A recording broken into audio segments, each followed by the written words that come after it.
না আসলে দেখেন যে সত্যি কথা বলতে ভালো তো কখনোই শেষ নেই, তাই না? ভালো হোক আর খারাপ হোক, ধরেন আমরা মানে হ্যাঁ আরও অনেক ভালো হইতে পারতো।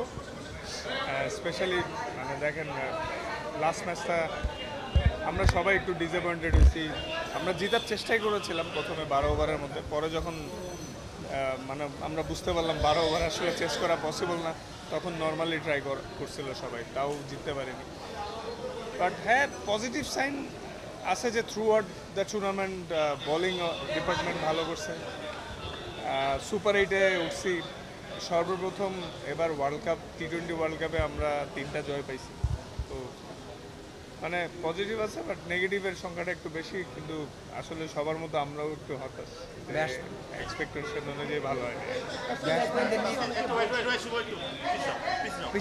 এটা এক্স্যাক্টলি দেশবাসী হতাশ হচ্ছে, কিন্তু আপনারা বোলিং কিন্তু দারুণ ছিল। মুস্তাফিজ, আপনি, সাকিব, তারা কিন্তু দারুণ পারফরমেন্স করেছে। আপনারা বোলিং না না, বোলিং ইউনিট আগাগোড়াই লাস্ট কিছু বছর ধরে ভালো উন্নতি করে আসছে, এবং সেই ধারাবাহিকতা ধরে রাখছে। আল্লাহর মধ্যে সামনে আরও ভালোর তো শেষ নাই। আর ব্যাটিং বিপর্যয় যেটা আসলে টু বি অনেস্ট, ওয়ার্ল্ড কাপের ফার্স্ট রাউন্ডে ইউএসএতে যখন খেলা হয়েছে তখন কিন্তু ব্যাটসম্যানদের ফেভার বেশ কম ছিল। আপনারা যদি স্ট্যাটস চেক করেন, অন্যান্য দেশের ব্যাটসম্যান বড় বড় টিমরাও স্ট্রাগল করছে, ওখানে বলারদের একটু অ্যাডভান্টেজ ছিল। সো ওয়েস্ট ইন্ডিজে যাওয়ার পর হয়তো কিছুটা বেটার উইকেটে খেলছি আমরা, কিন্তু তাও আসলে এত লম্বা মানে কখনোই আমি ক্রিকেট খেলার পরে বাংলাদেশ টিমের লাস্ট 10 বছর ধরে প্রায় খেলতেছি, তো কখনোই এরকম লম্বা ব্যাটিংয়ে ব্যাট টাইম দেখিনি। আশা করি এটা খুব দ্রুতই কেটে উঠবে ইনশাআল্লাহ। আজকে আরেকটা জিনিস সেটা হচ্ছে যে আপনাদের সামনে মনে হয় খুব বড় একটা সুযোগ ছিল সেমিফাইনাল খেলার।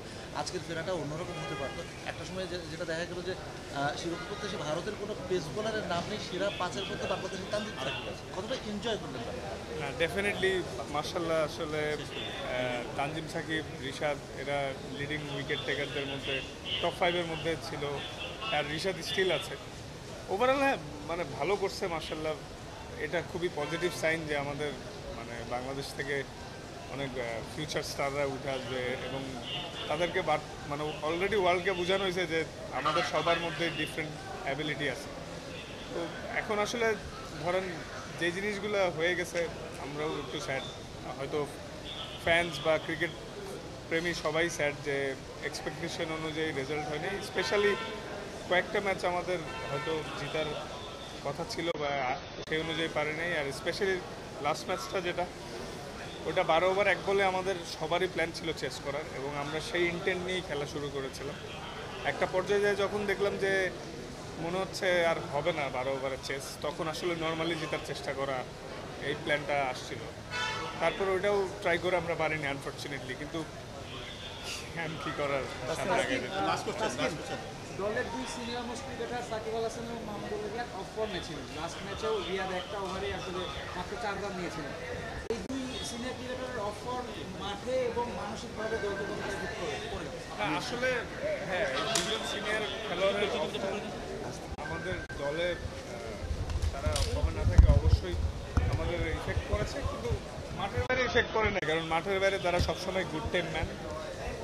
আল্লাহর রহমতে এই যে 47 দিনের মধ্যে একসাথে ছিলাম, সবার বিহেভিয়ার খুব ভালো ছিল, সবাই একসাথে ছিলাম। এই অফ দ্য ফিল্ডে সব তো ঠিকই ছিল, কিন্তু আসলে টিমের ওয়ান অফ দ্য কি প্লেয়াররা অফ ফর্মে থাকলে ওই টিমের প্রবলেম হওয়াটাই স্বাভাবিক। বাট আশা করছি সামনে দ্রুত এগুলো সব কাটিয়ে উঠে সামনে ভালো কিছু করবে। বিশ্বকাপে যদি সে সবগুলো বিশ্বকাপ আমরা খেলেছি T20-তে, একমাত্র আমরাই সেমিফাইনাল খেলতে পারি, সবাই সেমিফাইনাল খেলতে পারছে। অবশ্যই এটা একটা মাইনাস পয়েন্ট, কিন্তু আপনি তো গত 4-5টা T20 বিশ্বকাপ খেলেছেন। অন্য দলগুলো মানে বড় দলগুলোর বিপক্ষে আমাদের কি নার্ভটা বেশি কাজ করে কিনা, বা একটু চাপে থাকে কিনা? কারণ এই গত এতগুলো 8-9টা বিশ্বকাপে মাত্র ওয়েস্ট ইন্ডিজ এবং শ্রীলঙ্কাকেই টেস্ট নেশন দুইটা দলকে হারাতে পেরেছে, অন্য কাউকে কিন্তু হারাতে পারিনি। না গ্র্যাজুয়ালি ইমপ্রুভ হচ্ছে। T20 ক্রিকেটে তো শুরু থেকে আমাদের খুব একটা স্ট্যাটস ভালো ছিল না, তাই না? তো আগের থেকে তো ইমপ্রুভ হচ্ছে, খালি মাইনাস পয়েন্ট দেখলে তো হবে না, এমনি তো মাইনাসেই আছি আমরা। তো প্লাসে আসার তো সর্বোচ্চ চেষ্টা করছি, তো করেই যাব। এবং আপনারা হতাশ হচ্ছেন স্বাভাবিক, আবার আমরাও আপনাদেরকে ইনশাল্লাহ ভালো জয় উপহার দিব। বিশ্বাস রাখেন আমাদের উপরে, আমরা আমাদের সর্বোচ্চ দিয়ে চেষ্টা করছি।